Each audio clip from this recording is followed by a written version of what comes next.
When modern researchers enter the Amazon, they dress as if they're preparing for a biohazard. They wear thick leather boots to deflect snakes, drench themselves in industrial insect repellent, and carry GPS trackers.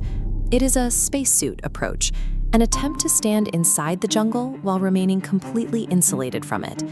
Indigenous guides take the opposite path. They navigate this environment barefoot, carrying nothing but a machete. They don't try to block the jungle out.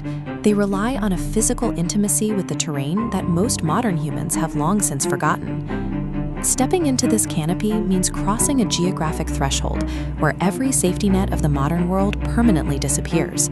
There are no police, no hospitals, and no rescue teams. You are entering a 6% sliver of the Earth that holds half of all life on the planet, a treasure land we are currently dismantling. In civilization, we treat reality as something we can negotiate or debate. In the deep jungle, the environment is absolute law. If a drought drops the river levels, you are stranded for a week. The mud and the elements do not care about your schedule or your religious beliefs. Surviving here is not a matter of gear. It requires you to discard your modern instincts and submit to a set of ancient, unforgiving rules. We are conditioned to view predators as proactive killers. We assume that any animal with fangs is actively hunting us the moment we step off the boat. The biological reality is that apex predators are defensive. They are triggered by flinching, crouching, and the erratic movements of human panic. They aren't looking for a fight. They are reacting to a perceived threat in their territory.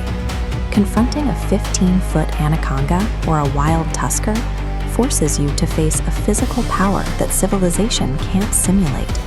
A large snake doesn't just bite, it coils around your torso, tightening every time you exhale. The pressure builds until it snaps your collarbones. Survival depends on overriding your fight or flight response. You respect the animal's boundary, hold your ground, and remain as still as a tree. You give the predator every reason to believe you are a non-threat. Managing a run-in with the Amazon's deadliest creatures is an exercise in de-escalation. You win by mastering your own nervous system until the animal decides to simply walk away. Technology creates an illusion of control.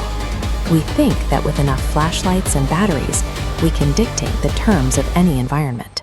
This chart shows the forest's architecture. The canopy blocks exactly 97% of sunlight, keeping the floor in perpetual shadow. At night, this vertical system activates. Spiders descend to hunt frogs, while jaguars stalk the floor in a violent cycle of eating and mating. Paul Rosoli once spent a night in a hammock, only to wake up to a wild jaguar breathing directly on his face.